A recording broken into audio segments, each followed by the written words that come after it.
우리는 계속해서 지금 사도 바울의 빌립보서를 함께 나누고 있어요.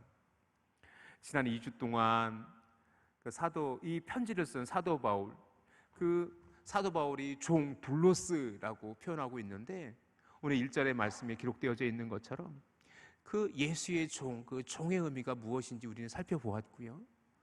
그리고 함께 동역하는 디모데와 또 그 편지를 받게 될 그리스도 예수 안에서 성도된 빌립보에 사는 모든 성도들의 의미들, 그리고 그 감독들과 집사들의 이야기들을 함께 나누었습니다. 사랑하는 성도 여러분, 교회라는 공동체는요, 그렇게 하나님의 은혜와 하나님의 섭리와 하나님의 이끄심에 따라 그 사명을 감당하는 공동체가 되어줘야 됩니다. 그런 의미에서 교회가 늘 하나님에게 기쁨과 감사로 기억되어지는 교회가 정말 좋은 교회 아닐까요? 오늘 3절, 4절 말씀 같이 한번 읽어볼까요? 3절, 4절 말씀 우리 먼저 한번 읽어봅시다. 시작. 내가 너희를 생각할 때마다 나의 하나님께 감사하며 간구할 때마다 너희 무리를 위하여 기쁨으로 항상 간구함은, 이라고 되어 있어요. 사도 바울이 이 빌립보서를 쓰면서 그 빌립보 교회를 생각할 때마다 두 가지 감정이 있는 거예요. 감사한 거예요. 너희를 생각할 때마다 내가 하나님께 감사한다. 왜 그렇게 감사할 수밖에 없었을까? 그리고 또 한편 그 빌립보 교회를 위해서 기도할 때마다 뭐예요? 너무 기뻐요. 즉 뭐냐면 사도 바울은 이 빌립보 교회라는 교회를 생각할 때마다 감사가 있고 기쁨이 있는 거예요. 저는 이 본문의 말씀을 묵상하면서 우리 교회는 어떻게 기억되어지고 있을까? 우리 교회는 90년의 역사를 가지고 있지요. 그리고 지난 8월 첫째 주에 8월 7일 날 우리는 90주년 감사 예배를 드리며 한때 함께 교회를 섬겼던 많은 우리 전익교회 출신의 성도들이 한자리에 모여서 함께 또 예배하고 찬양의 축제로 하나님께 영광 돌리기도 했었어요. 지금은 비록 우리 교회를 섬기지 못하지만 삶의 자리에 따라서 여러 곳에 흩어져 있는 우리 전익교회 출신 성도님들은 전익교회를 어떻게 기억하고 있을까? 또 지금 언젠가는 우리가 주님 앞에 서게 될 텐데, 우리가 주님 앞에 설 때 그 하나님께서 우리에게 전익교회를 어떻게 말씀하실까? 모든 이들이 기억하는 것처럼 우리 교회는 감사와 기쁨이 넘치는, 그래서 우리 교회를 생각할 때마다 웃음 지어지고 감사와 기쁨이 있는, 그렇게 기억되어지는 교회일까? 저는 우리 교회가 그런 은혜로운 교회가 되어질 수 있기를 주님의 이름으로 축원합니다. 그래서 오늘 설교 준비를 3절과 4절, 5절을 중심으로 설교 준비를 열심히 하고 있었어요. 그런데 원래 제가 2절 말씀을 가지고는 우리가 잘 알고 있는 본문이니까 건너뛰자, 그렇게 하려고 했었어요. 그런데 자꾸 2절이 걸려요. 우리 2절 말씀 한번 읽어보실래요? 2절 말씀 시작. 하나님이 우리 아버지와 주 예수 그리스도로부터 은혜와 평강이 너에게 있을지어다. 이 본문은요 너무 평범한 본문이에요. 우리가 이미 이 본문만 딱 읽어도 축복의 본문이구나, 인사말 하고 있구나라는 것으로 쉽게 이해하고 넘어갈 수도 있는 본문이었어요. 사도 바울의 13편의 편지가 신약 성경 안에 기록되어져 있는데, 대부분의 편지에서 은혜와 평강이 있기를 늘 축복하고 편지를 마무리하거나 또는 오늘 빌립보서처럼 편지의 서두에 그 축복의 이야기를 선포하고 나서 본론으로 들어가기도 해요. 그래서 이거는 늘 사도 바울의 어떤 서신을 보더라도 이 은혜와 평강이 너에게 있을지어다라는 축복의 말씀이 있기 때문에 이거는 쉽게 건너뛰고, 그리고 오늘 이제 실제적인 사도 바울의 빌립보서의 본문으로 들어가자라는 생각으로 설교를 준비하고 있었는데 자꾸 걸려요. 하나님께서 그러시는 것 같아요. 윤 목사야, 2절 말씀 왜 건너뛰고 설교 안 하려고 그래? 너 왜 그러는 거야? 라는 그런 자꾸 마음에 찔림이 있어서 그 2절 말씀을 다시 묵상하기 시작했어요. 이 의미는 뭘까? 그래서 오늘 원래 계획은요 3절부터 5절까지가 원래 설교의 메인 텍스트였는데 바뀌었어요. 오늘 2절 말씀을 중심으로 말씀을 다시 나눌 거예요. 자, 상황은 이래요. 이 빌립보서를 디모데가 가지고 전달하는 거로 알려져 있어요. 그러면 이 편지를 언제 읽었을까? 성도들은 몇몇 학자들이 대부분의 학자들도 그렇게 인정하는데 이 편지는 아마 빌립보 교회 예배의 자리에서 읽혀졌을 거다라고 그렇게 이해되어져요. 즉 뭐냐면 성도들이 이 편지를 언제 함께 읽냐면 예배 시간에 아마 같이 읽었을 거예요. 그러니까 뭐냐면 이 2절의 말씀은 사도 바울이 정말로 늘 감사와 기쁨으로 기억되어지는 그 성도들을 그냥 형식적인 말로 형식적인 표현으로 그렇게 축복한 게 아니라 정말로 그 믿음을 다해 간절한 마음으로 축복했던 축복의 기도였다라는 거예요. 목회자로 살면서 가장 소중한 시간은요, 그리고 기쁨의 시간은 어떤 시간이냐면 성도들이 행복해하는 모습이에요. 성도들이 기뻐하는 모습이에요. 성도들이 감사하는 모습이에요. 그리고 나서 정말 성도들이 부족한 종의 기도가 응답되어져서 함께 중보했던 기도가 응답되어지고 성도들의 문제가 때론 해결되어지고 그래서 감사하는 모습, 기도했던 제목들이 응답되어지거나 또 그들이 하나님께서 주시는 축복을 누려가는 모습을 볼 때 목회자로서 이보다 더 큰 기쁨과 감사는 없어요. 그리고 또 하나는 뭐냐면 제가 처음 목사가 돼서 축도했을 때였었어요. 그 기억은 지금도 생생해요. 2003년도에 제가 목사 안수를 받습니다. 지금은 교회 이름이 바뀌었어요. 한우리교회. 서울 강남 도곡동에 있는 그 독립문, 제가 섬길 때는 교회 이름이 독립문교회였고 지금은 한우리교회로 바뀌어져 있는데 그 교회에서 제가 그 교회를 섬길 때 목사 안수를 받았어요. 그리고 목사 안수를 받고 나서 그 다음 주에 그때 담임 목사님이 백장은 목사님이셨는데 그 목사님께서 저를 부르시더니 이제 윤 목사가 이번 주 주일 오후 예배 인도해 주세요 라고 하시는 거예요. 그런데 거기에 모두 포함되어져 있냐면 축도까지 해주세요 라고 말씀하시는 거예요. 그거요? 엄청 떨리는 일이었었어요.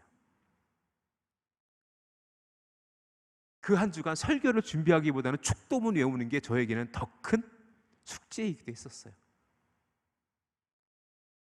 설교를 마치고 찬양을 하고 마지막 축도의 시간에 심장이 쿵쾅쿵쾅, 그 심장 떨리는 소리가 마이크를 통해서 성도들에게 들리는 것처럼 느껴질 정도로 그렇게 감격스러운 첫 목사 안수가 목사로 안수를 받은 뒤 첫 축도로 그렇게 성도들과 함께 축복의 기도를 나누었던 그 기쁨은 지금도 잊혀지지가 않아요.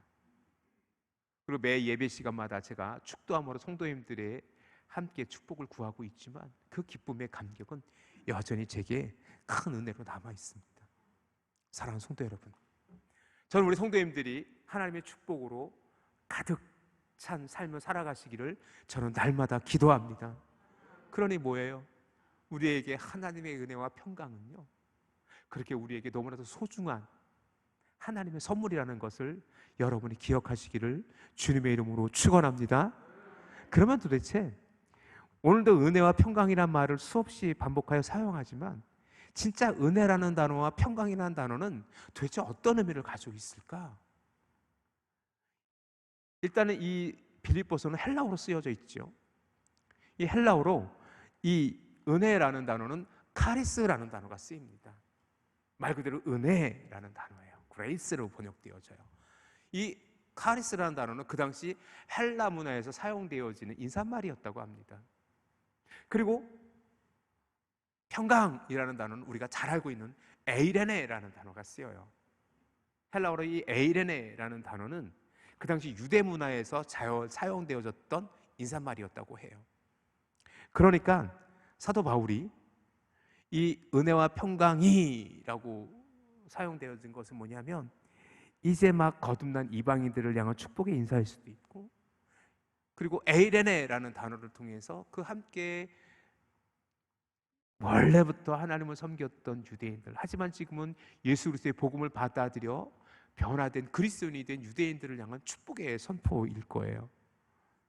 그런데 한 가지 조금만 더 생각해 볼 것은 뭐냐면, 그러면 특별히 여러 서신서에도 은혜와 평강의 축복의 메시지를 사도 바울은 굉장히 많이 사용하고 있는데, 그 출처는 어디일까? 어느 날 사도 바울이 생각나서 한 흔하게 이야기되는 그 은혜 단어들을 사용한 것일까?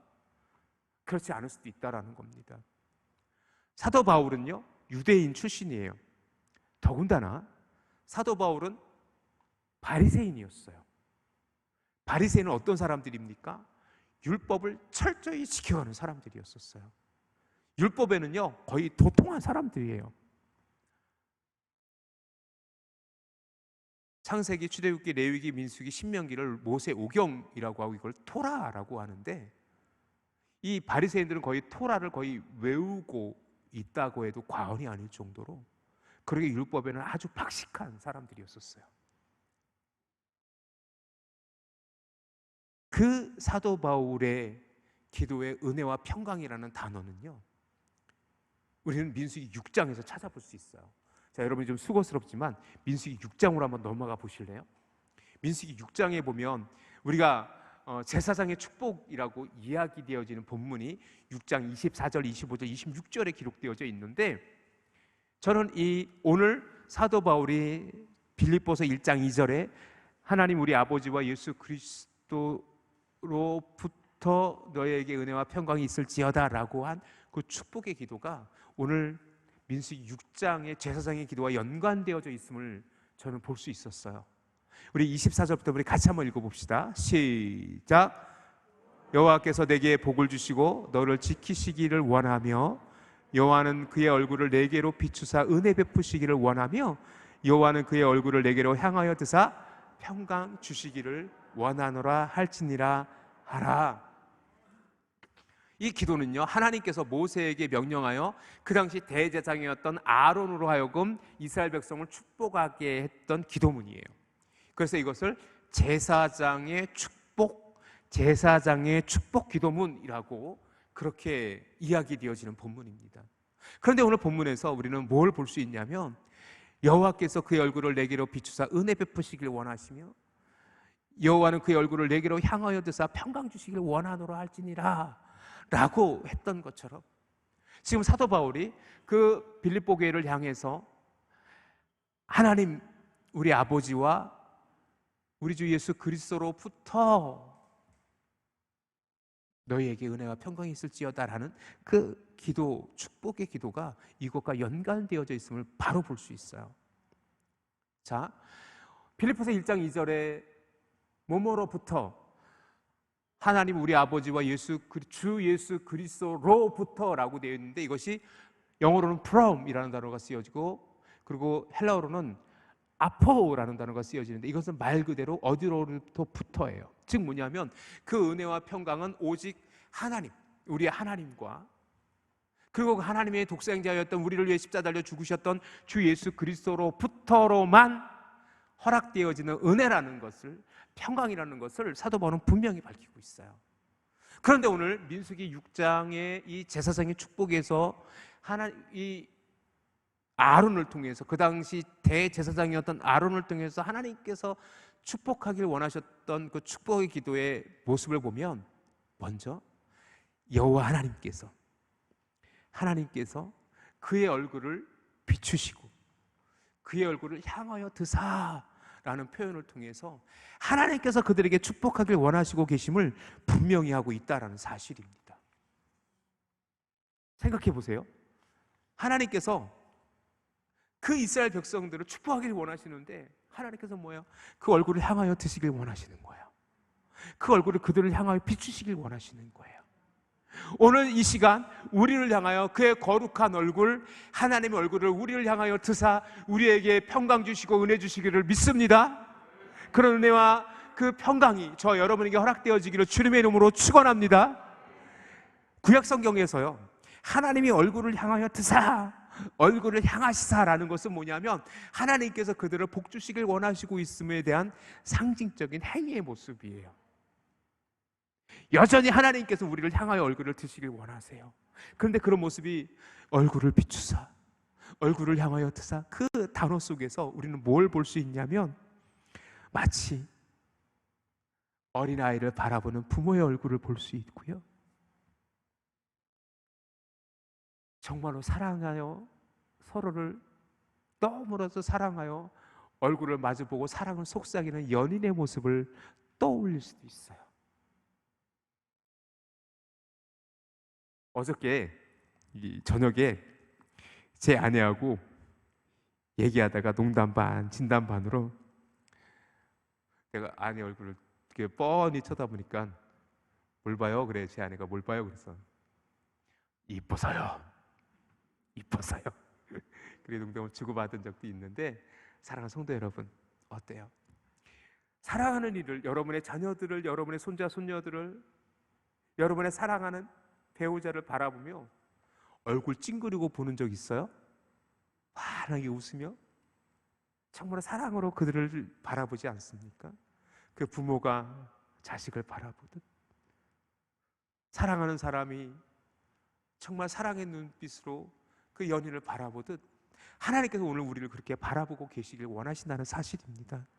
그런데 구약 성경에 보면 하나님께서 이스라엘 백성이 우상을 숭배하고 이스라엘 백성들이 하나님을 떠나 있거나 하나님께서 이스라엘 백성들을 향하여 책망하실 일이 있으면 그 얼굴을 거두신다라는 표현이 되게 많아요. 대표적으로 신명기 31장 17절인데 제가 읽어드릴게요. 내가 그들에게 진노하여 그들을 버리며 내 얼굴을 숨겨 그들에게 보이지 않게 할 것인즉 그들이 삼킴을 당하여 허다한 재앙과 환난이 그들에게 임할 때에 그들이 말하기를 이 재앙이 우리에게 내림은 우리 하나님 우리 가운데 계시지 않은 까닭이 아니뇨 할 것이라 라고 기록되어져 있어요.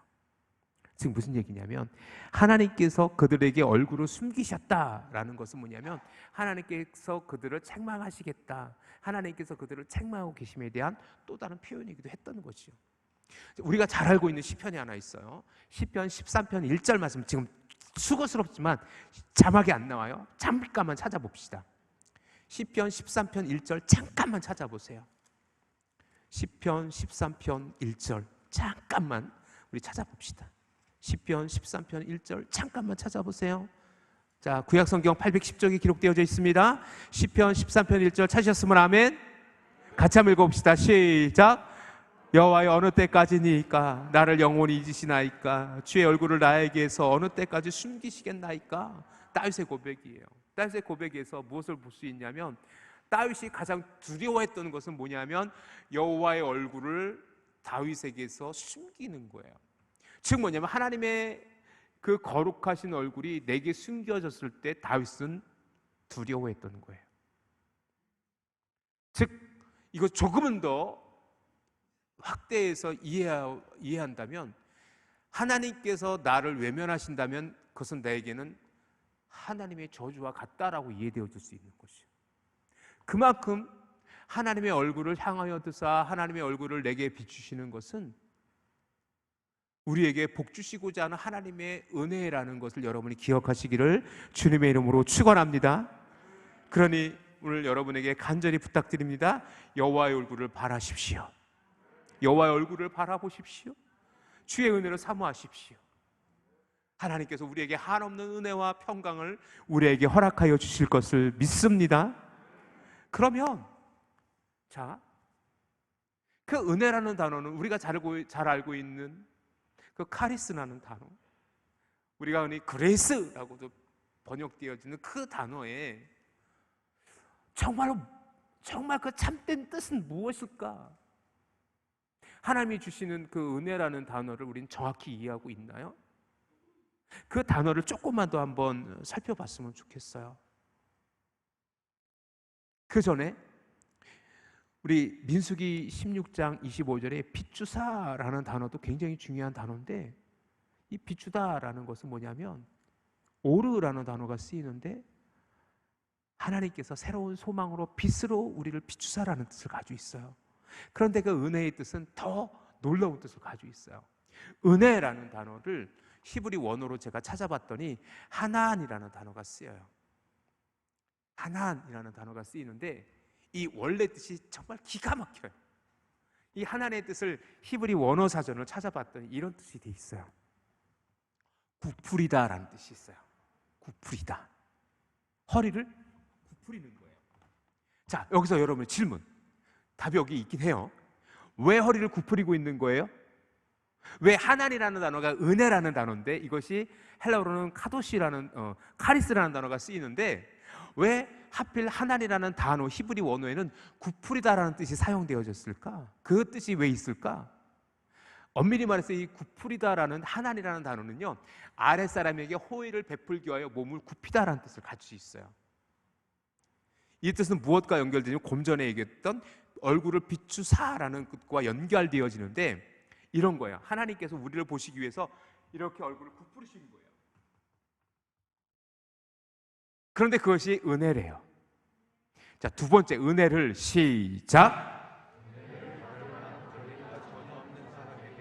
은혜를 베푸시는 하나님의 전적인 주권적 행위, 이런 의미가 있는 거예요. 즉 뭐냐면 그 은혜라는 것은 결국 뭐예요?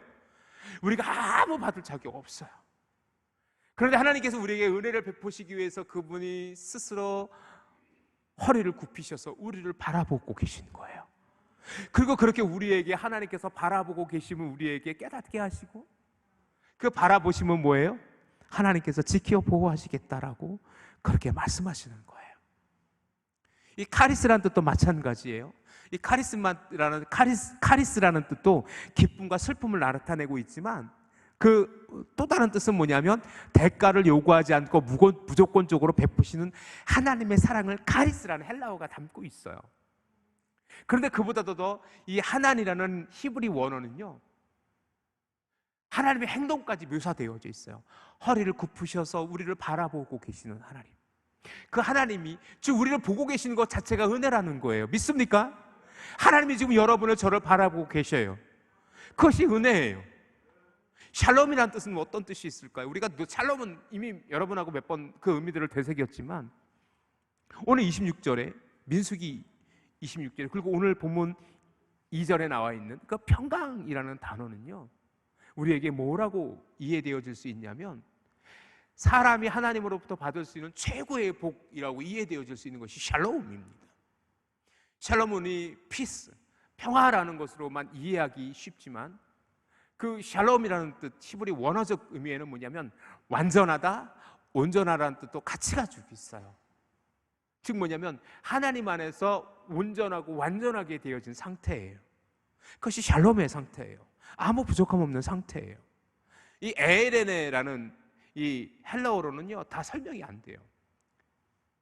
이 에이레네라는 단어는 단순히 어떤 그 힘의 균형으로 맞춰지는 평화를 의미하지만 이 샬롬의 뜻은요 그런 뜻보다는 하나님께서 온전하게 하시고 완전하게 하신 상태, 그 상태적 개념을 더 강하게 갖고 있어요.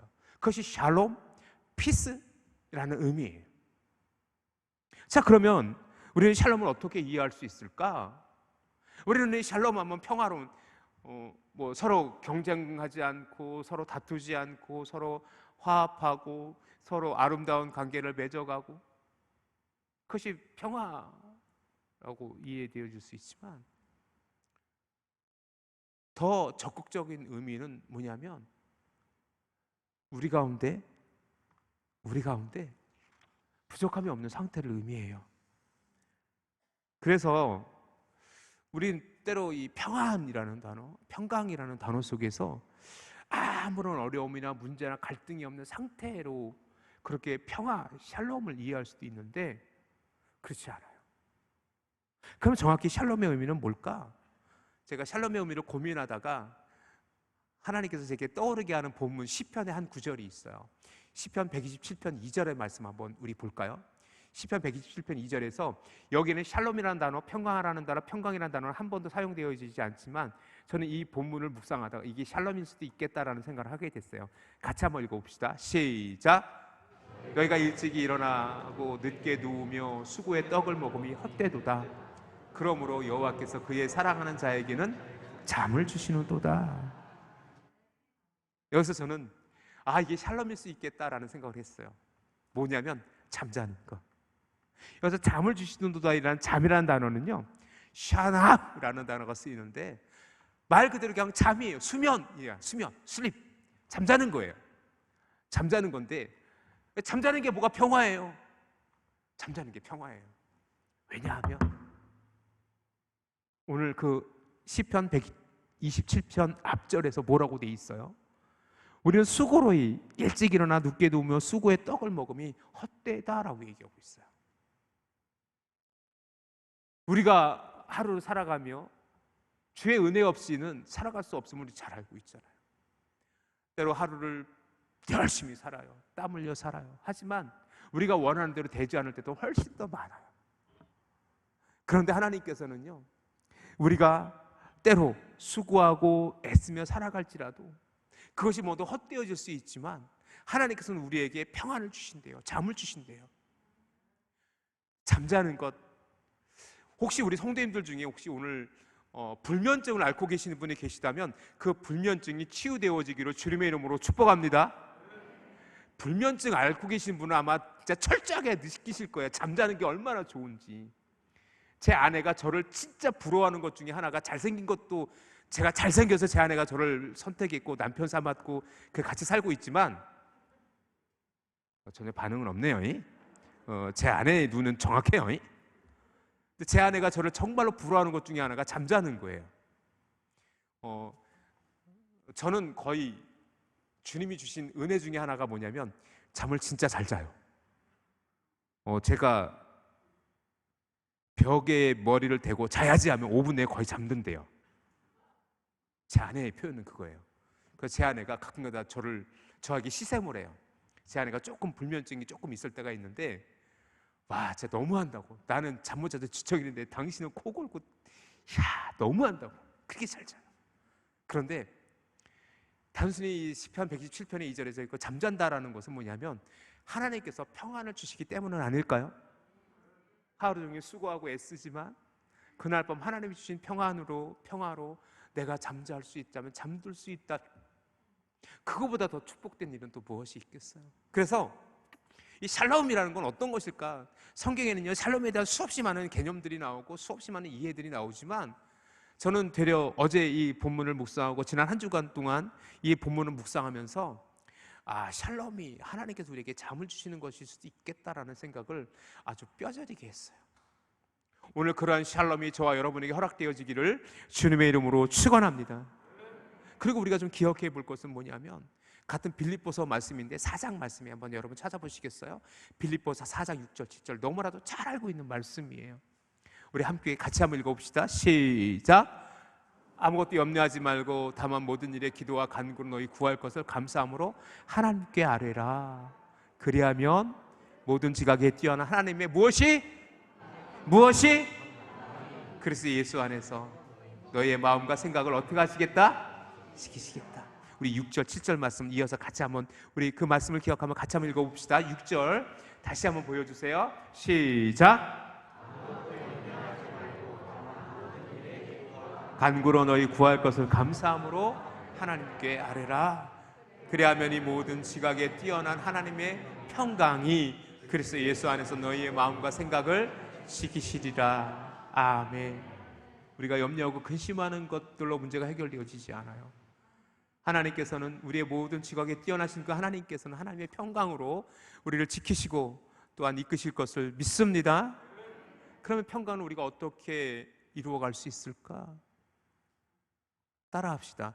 하나님의 은혜로만